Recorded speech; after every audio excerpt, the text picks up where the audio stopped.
Our next presenter is Professor Brian Shannon. Professor Shannon is a Horn Distinguished Professor at the Texas Tech University School of Law. He formerly practiced law in the Office of the General Counsel to the Secretary of the Air Force and in the Austin office of the former firm Hughes and Luce. Professor Shannon is a JCMH commissioner and has served 4 terms on the Governor's Committee on People with Disabilities and chaired the State Bar Disability Issues Committee. Professor Shannon is the author or co-author of many articles and books, including the 6th edition of Texas Criminal Procedure and The Offender with Mental Illness, an analysis and guide, as well as a member of the legislative task force that wrote Chapter 46B. Ladies and gentlemen, please let me present to you Professor Shannon. Good morning, everyone. Thank you so much, Judge Rodriguez Betancourt, for that introduction, and I'm glad to be with you. As you can tell, I'm social distancing a little bit today, so greetings from beautiful Lubbock, Texas, and the campus of Texas Tech. Having heard some of that hook 'em horn stuff earlier, I'm proud to display the double T for you. Over the next few minutes, I want to highlight some of the legislative activities from the last session. And in particular, want to talk about some of the legislation that was successful, note a few things that weren't successful, and some items that are still in effect in progress. So over the next few minutes, I'm going to describe Senate Bill 49, which I'm calling the JCMH bill. It's not exactly, but it included many of the JCMH recommendations. There's also one provision of a broader courts bill, House Bill 3774, that I plan to note. And then from the second special session, the bail bill, SB 6. You might ask, what's the connection there? And I hope to be able to address that for you. And then as is the case with conferences, my slides were due a few weeks ago. And imagine, if you will, a 4th bullet point there. While activities are ongoing right now in the 3rd special session, as many of you are aware, the legislature has the opportunity to appropriate federal funds that have been provided to the state as part of some of the federal COVID relief legislation. Several of the provisions in that funding bill will support HHSC for providing psychiatric services. In addition, there are sections to be able to fund and complete some of the construction of much needed additional psychiatric public hospital beds across the state. So stay tuned to that. A version passed the Senate. A House substitute came up from committee this week. And will go to the House floor, as I understand it, in 2 days, actually tomorrow on the 15th. And so that piece of legislation likely will proceed through and be enacted before the 3rd session ends on the 19th. Well, let's talk about the JCMH recommendations and focus in on what did pass as part of the last session. In front of you there on the screen is the familiar intercept model diagram, and I've put a big red circle over 2 and 3 because the legislation that passed largely relates to these 2 areas, both initial detention, bail or jail, and then some of the court activity. So turning to Senate Bill 49, first, we heard some thanks from the justices at the start of the morning, and I'll extend some additional thanks here. Senator Zaffirini carried Senate Bill 49 on the Senate side. Representative Moody was a key figure on the House side, as was Chairman Murr, whose committee on the House side heard Senate Bill 49, as well as providing some very helpful amendments to keep things on track. And I ought to throw in that Representatives Moody and Murr are both proud Texas Tech law graduates. But moving on to the substance. So I first want to note there's several amendments to 1622. As you know, 1622 has been the subject of legislation the last several sessions to try and have early identification within our jails of persons who might have a mental illness or be a person with IDD, an initial type of screening interview. It is not a full assessment for mental health or IDD issues, but an initial quick screening. Well, one of the provisions that was a JCMH recommendation that passed is this first item about not needing to follow this process or procedure in conducting such an interview for a defendant who has already been released from jail. This came from a recommendation from the Meadows Foundation, along with Dr. Fabelo. There are obviously many people across the state who are arrested where the screening interviews need to take place.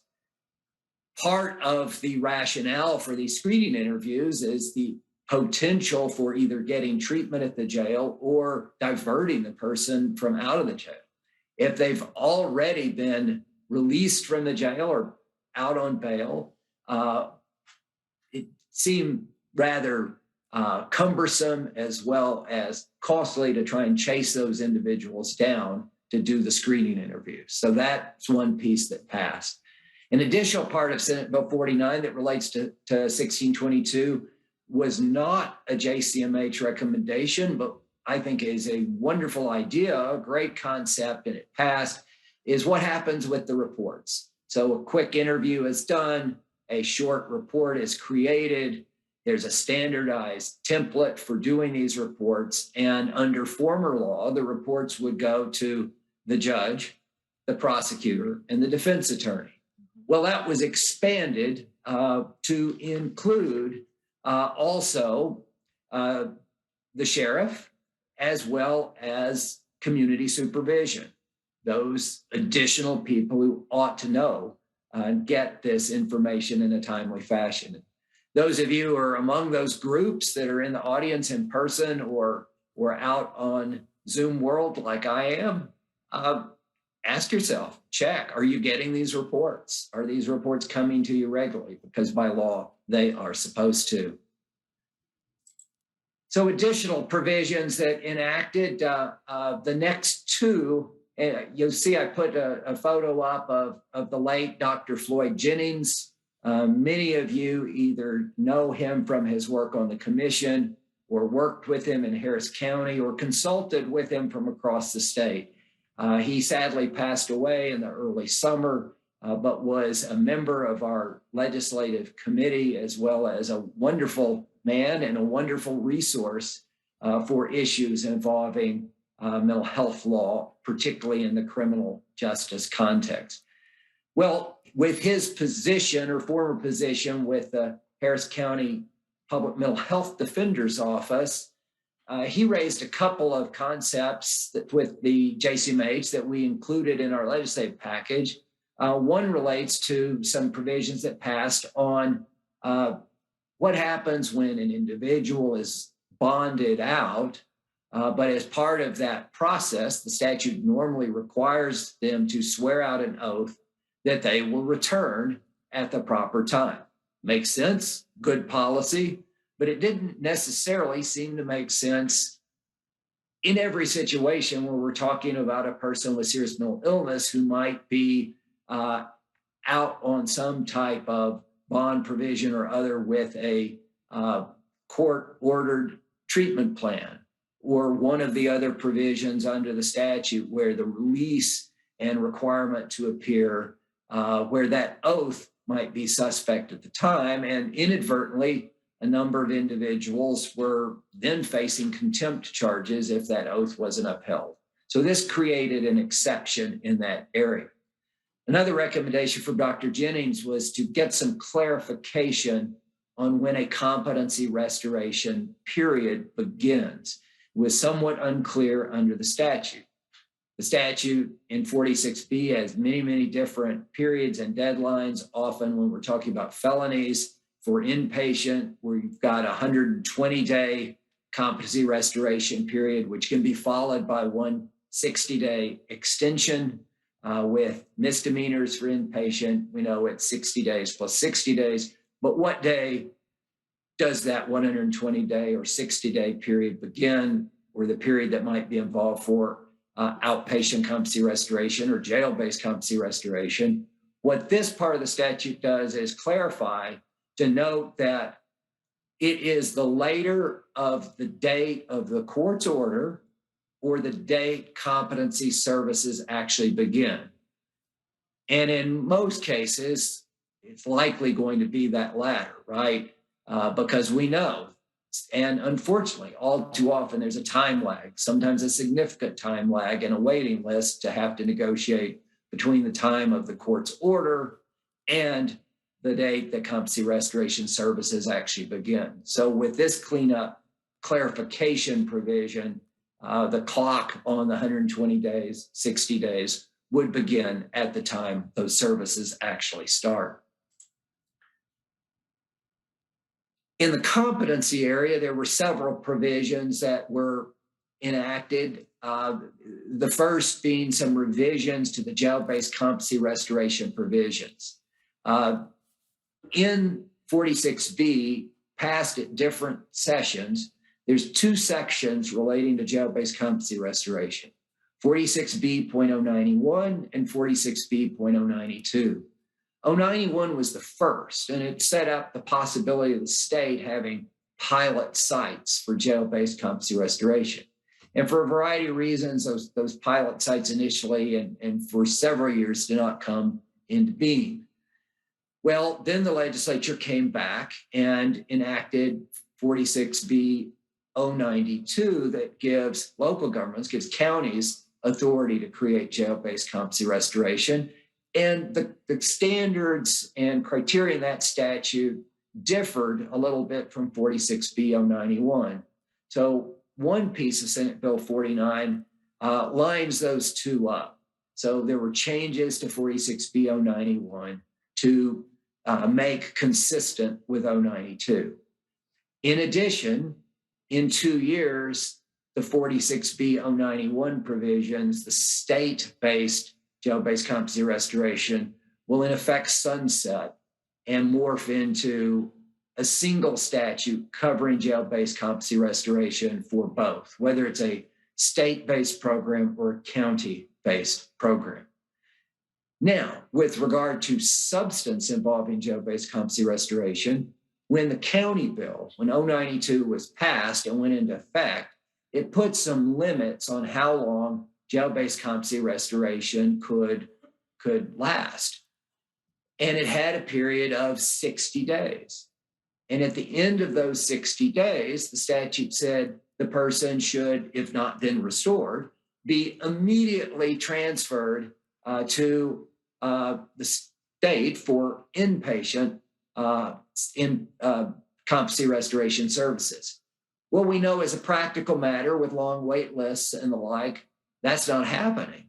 And so we ran into issues in those counties that have JBCR programs where the 60-day period might end, the defendant there at the jail in the program is not yet restored, and then has to wait on the wait list for a state hospital bed.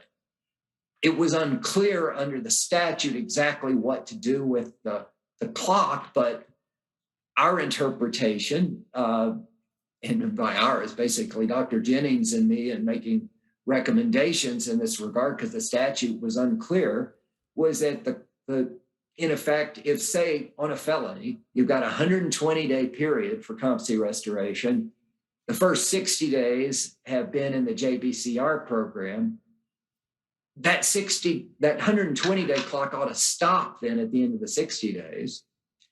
Well, then some months later, when there's finally an inpatient bed, if the person's still in need of inpatient competency restoration services, the remaining 60 days of those 120 could resume with a 60-day extension after. Well, as a practical matter, this is challenging. And we all know that gains that might have been realized through that first 60 days of services in the jail-based program might be lost if the individual goes back to general jail population for another 6, 8, 9 months to a year before an inpatient psychiatric bed becomes available to resume the competency restoration services. And so the folks at the state hospital might have to start all over with respect to competency restoration services. So one of the things that JCMH recommended, and that was enacted as part of Senate Bill 49, is that if there is not a bed available for such a transfer at the end of the 60 days, then the jail-based competency restoration services may continue. And therefore, we have greater opportunity for continuity, as well as greater opportunity to avoid this disruption in services that are being provided, hopefully to restore the individual to competency. Along with that, there were some provisions in the earlier law with respect to evaluations, where the first evaluation had to happen early, but a second evaluation had to be done by day 55. Well, as we all know, in other parts of the law, evaluators have as long as 30 days to return an evaluation report. So if you really want another evaluation to be done prior to day 55 during the jail-based program, it has to start and be conducted quite early. So we changed that to line up the evaluation requirements to be consistent with evaluation requirements for other competency restoration types of programs. And then the last piece with respect to JBCR is, I think, a really great provision that came about from a recommendation by Judge Cacciati from Fort Worth, where the court will have discretion to do a modification. If somebody's in a JBCR program there in the county, but is still not restored, but seems to be doing pretty well and might be a candidate for an outpatient competency restoration program, for those counties that have access to both programs, there would be a possibility for a modification order to allow that switch. The second bullet on this slide relates to kind of the back end of 46B. It's not truly relating to competency restoration services. Instead, as you know, after that, say with a felony 120-day plus 60-day period, if that 180 days has expired and the person is still not restored, or if we have a person who from the get-go is determined as likely not to be restored, we then go back to the back of the book, if you will. We go to 46B 102 and we look at a civil commitment hearing that's overseen by the criminal court. Well, the later provisions in the 46B series have the ability for the state hospital that there could be the person is civilly committed in a maximum security unit. There was authorization under the statute for a possible step down, as it were, from the maximum security unit to a regular inpatient type hospital facility. What wasn't present, though, was the opportunity for considering an outpatient placement on one of these long-term civil commitments that's being overseen by the criminal court. So this provision, Senate Bill 49, would add that option that could be available in an appropriate case. Some other parts of Senate Bill 49 that were enacted included kind of a cleanup to the expert qualifications in insanity cases under 46C 102. A little bit of background on this. When 46B was first passed in 2003, became effective in 2004, certain expert qualifications were set forth. And because it was new and required and still requires continuing education requirements in forensics issues for the psychiatrists and psychologists who are eligible to perform these competency evaluations, because it was a transition and to permit a transition, a grandfathering provision was included for those who had had significant experience conducting forensic evaluations in the prior 5 years. Well, then 2 years later in the 2005 session when 46C was enacted, pretty much identical criteria were set forth for experts in insanity cases that also had the grandfathering provision. Rock along a number of years, we're well past the need for grandfathering. 46B at one session gets amended to take the grandfathering provision out because it was no longer needed. But that comparable provision in 46C was not removed at the time. That's what this piece of Senate Bill 49 includes. It's really some antiquated language that we understand created some confusion in some jurisdictions and some courts. It had served its purpose. We'd had the grandfathering period for that initial transition, but just doing the math, 2005 to 2021, 16 years, the need for any grandfathering had long gone away. And then the last point, and I think a really key part of Senate Bill 49 that was enacted, I've just summarized as psychiatric stabilization at the jail. And by way of background on this, some of you remember when the Sandra Bland Act passed in 2017, one of its requirements was that jails provide 24/7 access for healthcare providers or psychiatric providers. And that can be either live in person, medical personnel, psychiatrists, or through telemedicine or telepsych. And the Texas Jail Commission standards was tasked with creating rules along those lines. Well, what this provision does is expand on that. And I know it's probably too early in the morning and close to your break for having some law professor read a statute, but I do want to share a couple of lines because I think it's quite important. Basically, it's that somebody who's in jail with a mental illness is to be provided any prescription meds that a qualified medical professional or mental health professional has determined is necessary for the care, treatment, or stabilization of the person, of the prisoner. And so the Jail Standards Commission is tasked under this part of Senate Bill 49 to come up with rules, policies to implement this. So in a nutshell, it's that, hey, if there's 24/7 access through telepsych or in-person psych services, and that medical professional prescribes medications to alleviate the symptoms of the person's illness or potentially stabilize the individual, well, that person ought to be provided with those medications.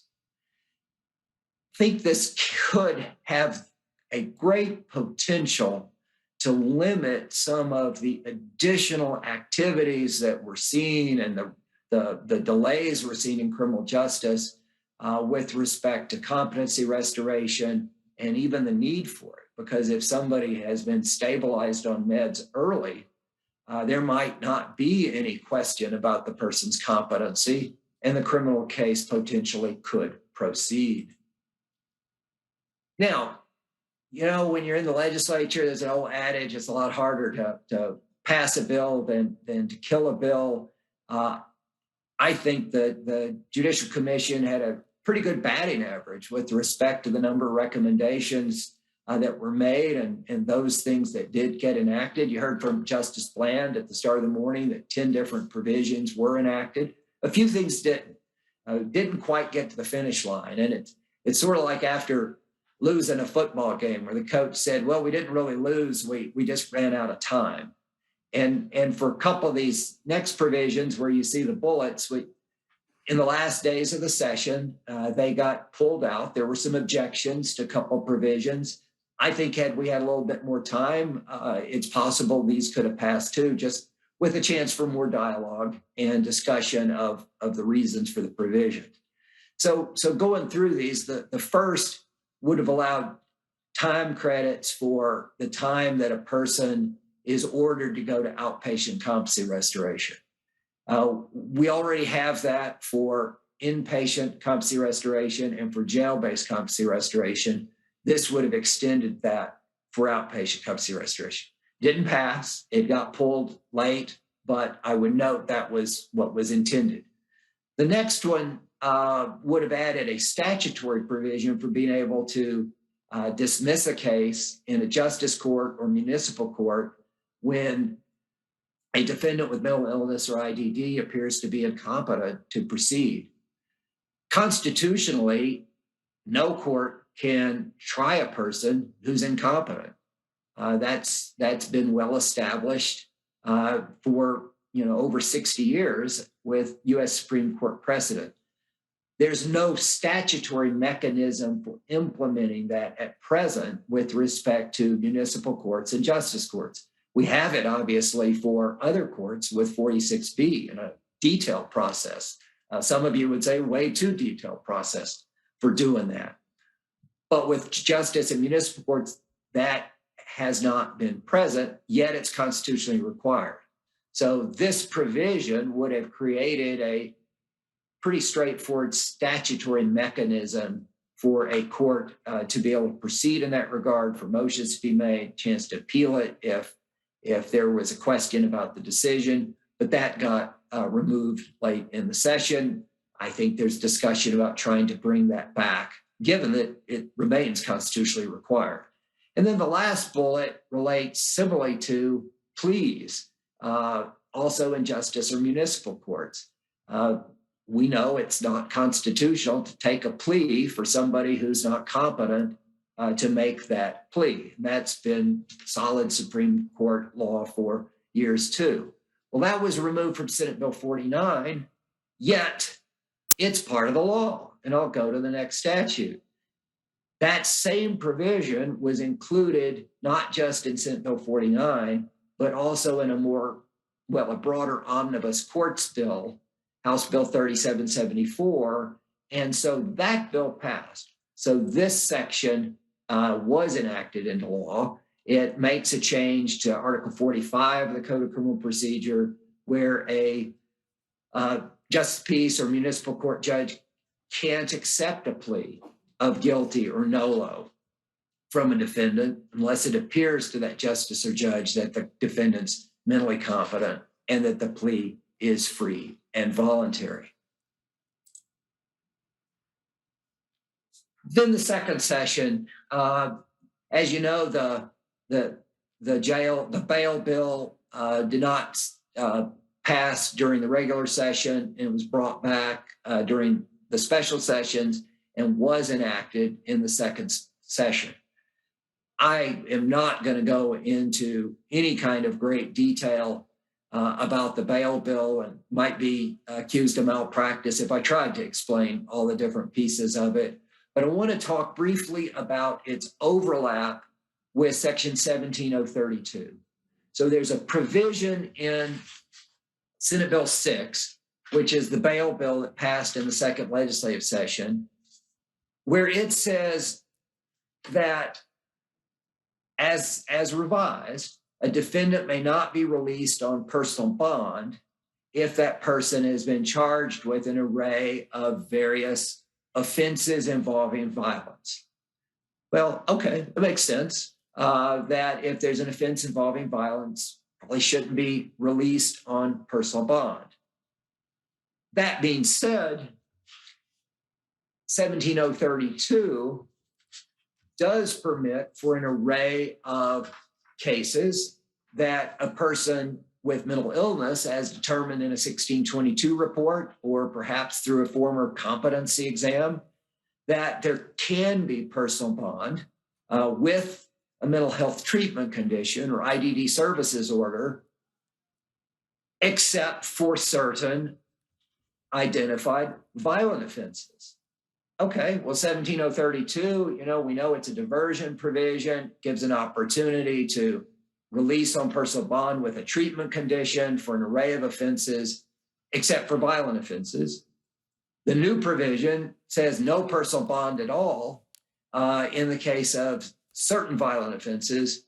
Well, the challenge for the judge is when Senate Bill 6 becomes effective, which is coming up pretty quick. It becomes effective on December 2, 90 days after the end of the second special session. the list of violent offenses in Senate Bill 6 is broader than the list of violent offenses in 17032.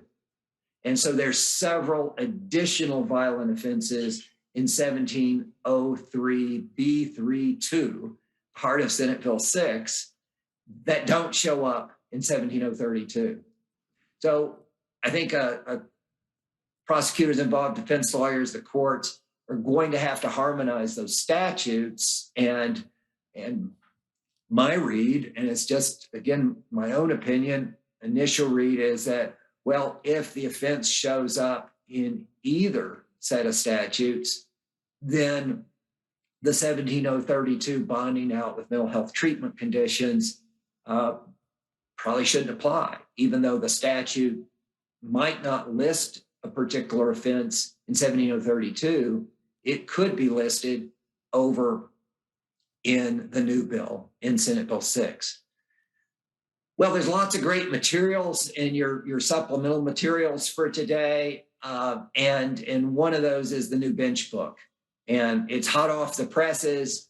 And if you click on the adult bench book, I believe it's over on page 118, there's a great chart that shows those statutes that are set forth in 1703, i.e. Senate Bill 6, and the statutes that are in 17032. So I think it'll be a super resource to try and construe or look at these differences.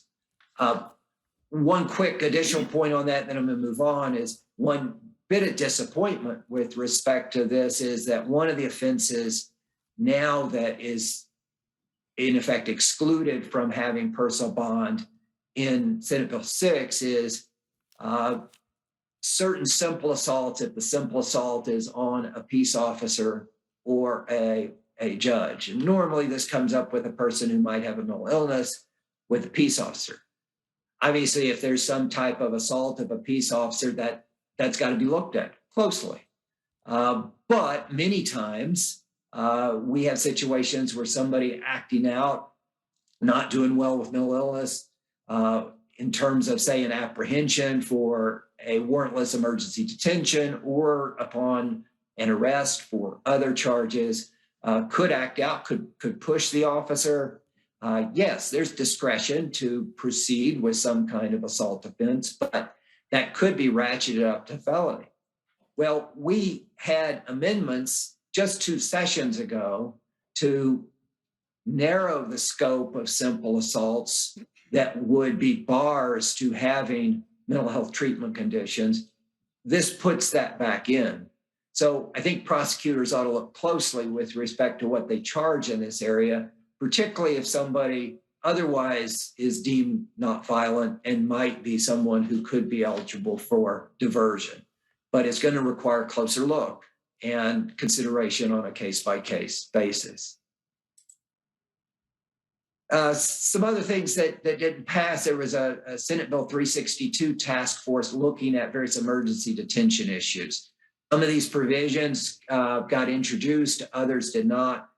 These did not move during the session. And so we're going to come back and take a look, or some of these things that we would like to make recommendations again in the next session. One was, I think, pretty straightforward type of provision that I hope we take another look at is there's a provision now with an officer who is executing a warrantless emergency detention to be able to secure any firearms, if there are firearms on the person with mental illness who is being apprehended for an emergency detention. There's not a parallel provision to do that in the case of a warrant by a magistrate for an emergency detention. And so we'd had a recommendation to provide the same ability for the officer to secure a firearm in that context.